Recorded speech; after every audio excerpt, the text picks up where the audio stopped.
Yo geng, gue Arjun, selamat datang di Jun's Corner.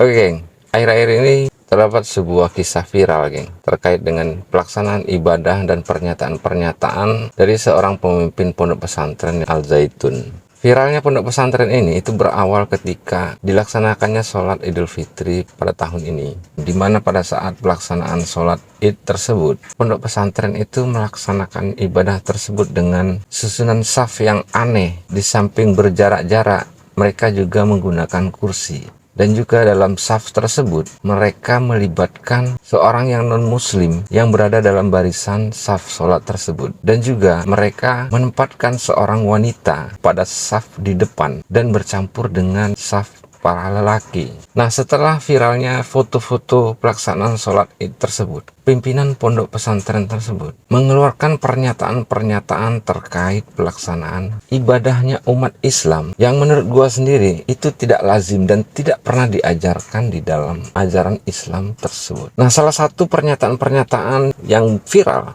akan kita bahas di video ini. Hadis Rasul itu dipilah-pilah oleh manusia. Masa ada hadis, wah ini dhaif. Masya Allah, Kanjeng Nabi didoifkan. Oh ini mutawatir, disepakati. Mau itu mutafakun alaih. Jadi tertakluk kepada pendapat orang. Yang orang itu kita belum paham. Imam Bukhari ada di Rusia. Begitu jauh.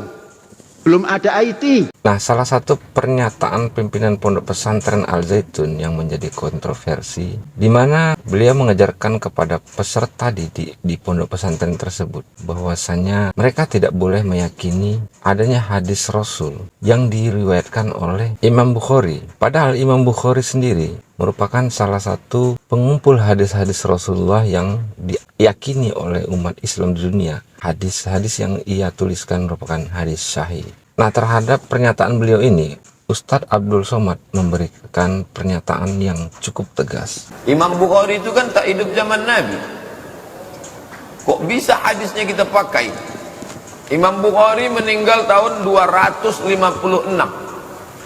Kalau satu orang umur 50, berarti jarak dia dengan Nabi 5 generasi. Kampungnya di Bukhara. Bukhara itu sekarang Uzbek, Pakistan, Afghanistan, Uzbekistan, Tajikistan, Kirgistan. Jajahan Rusia. Bukan orang Arab dia. Namanya Muhammad. Nama ayahnya Ismail. Nama atuknya Ibrahim. Nama unyangnya Mughirah. Ayah, atuk, unyang. Di atas itu apa lagi? Unyung. Muhammad bin Ismail bin Ibrahim bin Mughirah bin Bardisbah. Datuknya yang kelima ini Majusi, mu'allaf, masuk Islam.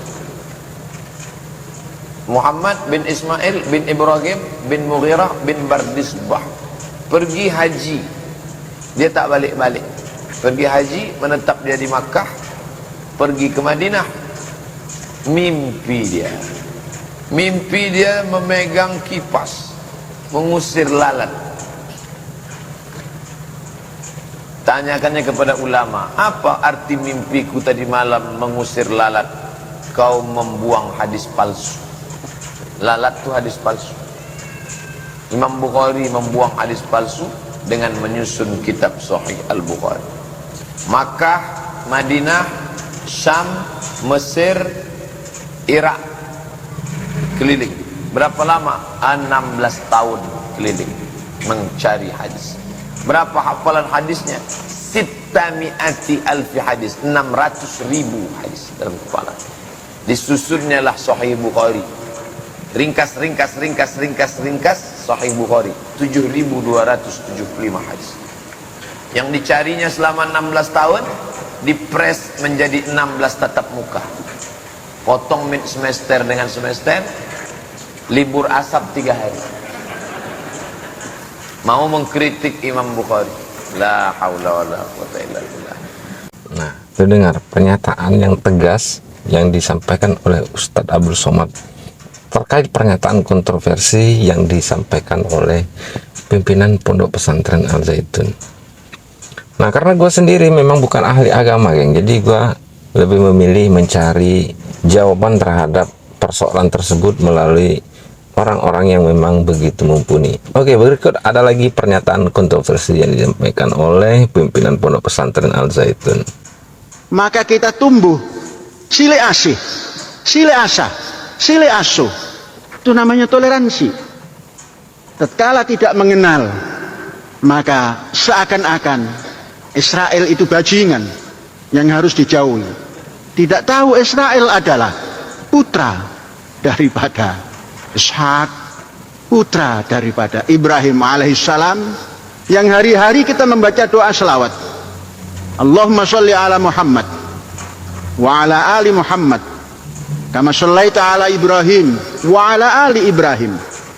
Hari-hari kita membaca itu, tapi hari-hari tertanam rasa dengki kepada ali Ibrahim yang bernama Israel dan Bani Israelnya, sehingga mendengar nama Israel sebagai negara, seakan-akan dia, negara itu adalah penjajah. Belum tahu dia kalau memang Israel ini memang negara penjajah, ya kan. Bahkan tanah-tanah yang dia tempati saat ini itu sebenarnya memang tanahnya Palestina. Ajaran dari mana yang dia yakini? Tapi oke lah, kalau kita yang berkomentar mungkin orang-orang kurang yakin karena memang kita bukan ahlinya. Kita mintakan juga lah pendapat dari Ustadz Abdul Somad, ya kan. Saya ingin tanya Ustadz, kenapa Israel tidak dibinasakan seperti kaum yang sudah binasa? Iya juga. Saya berjumpa dengan Syekh Abdus Sattar. Siapa namanya? Abdus Sattar. Syekh Abdus Sattar belajar di Makkah. Nama guru Syekh Abdus Sattar namanya Abdul Karim Al-Maqdisi. Siapa namanya? Abdul Karim Al-Maqdisi. Syekh Abdul Karim Al-Maqdisi menangis di depan Syekh Abdus Sattar, bercerita tentang tentara Israel di kampungnya Palestina mengambil pisau bayonet, mengumpulkan perempuan-perempuan hamil, lalu mereka tebak-tebakan, ini laki-laki apa perempuan? Laki-laki apa perempuan? Laki-laki apa perempuan? Laki-laki apa perempuan? Ditusukkannya, dirobeknya perut umat Islam itu di depan orang Israel. Kenapa tidak dibinasakan Allah dia? Kenapa tidak dimatikan Allah? Menangis Syekh Abdul Karim Al-Maqdisi bercerita kepada Syekh Abdul Sattar. Syekh Abdul Sattar menceritakan itu berlinang air mata. Aku sekarang menceritakan itu kepada kalian dengan berlinang air mata. Kenapa tidak dibinasakan Allah SWT? Kaum Ad mati, hancur. Kaum Samud mati. Kaum Madian mati. Kenapa yang terlaknat ini masih hidup? Pertanyaan ini pernah kutanyakan kepada guruku di Al-Azhar, Syekh Muhammad Jibril. Syekh Muhammad Jibril, kenapa Allah tak binasakan Palestina? Kenapa Allah tak binasakan Israel di Palestina? Apa kata Syekh Muhammad Jibril? Kalau Allah membinasakan Israel, lalu kau masuk surga pakai apa? Allah biarkan mereka hidup supaya kau berjihad di jalan Allah. Tapi bukan berarti selesai acara ini kau beli tiket ke Palestina. Belajar engkau serius sampai doktor, sampai profesor, lalu dengan uangmu, dengan hartamu, dengan ilmumu, kau akan menolong saudaramu di Palestina. Simpel ya, tapi masuk logika. Sementara pimpinan Pondok Pesantren Al Zaitun nggak punya logika kalau menurut gue, ya kan, geng. Oke, jangan terlalu serius kita bahas. Nah, ini satu lagi. Amalan yang diajarkan oleh pondok pesantren terhadap peserta didiknya. Yang menurut gua nih, ini kelebihan, geng. Ini berlebihan konyolnya, geng. Karena apa? Salam yang diajarkan oleh beliau kepada peserta didiknya itu udah bukan salamnya orang umat Islam lagi. Oke, langsung kita simak. Hafenu shalom alaihim. Hamdalahnya saya ingin menyanyi tapi bersama-sama. Saya akan buka Mazmur, Zabur, nyanyian dari Nabi Daud. Ya, itu repot, Pak. Itu repot, Pak. Itu repot, Pak. Siapa yang bisa ikuti? Nyanyinya begini.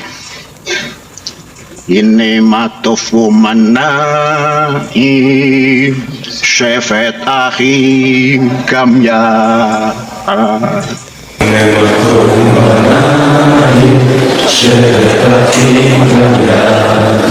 Begitu ya, yang bisa ikuti.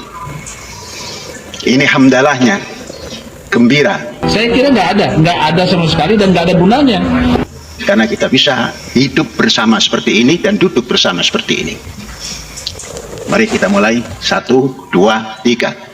Ini matofu manai Nematofu manai syafat akhim kamya.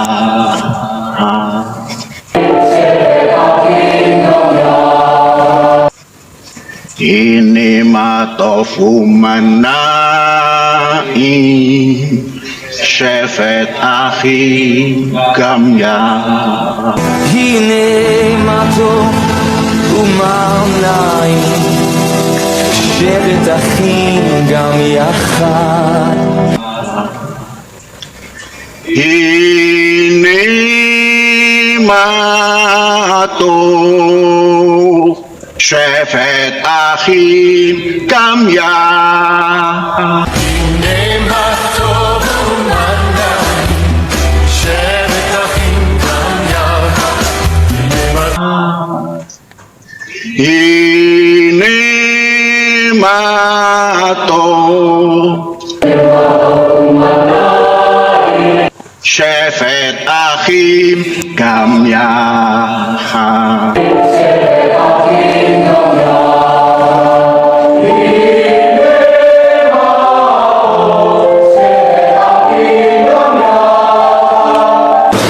Ini matof syafat akhim kamya. Hine matofu manai Sebetakim kam yakat. Sudah segini saja.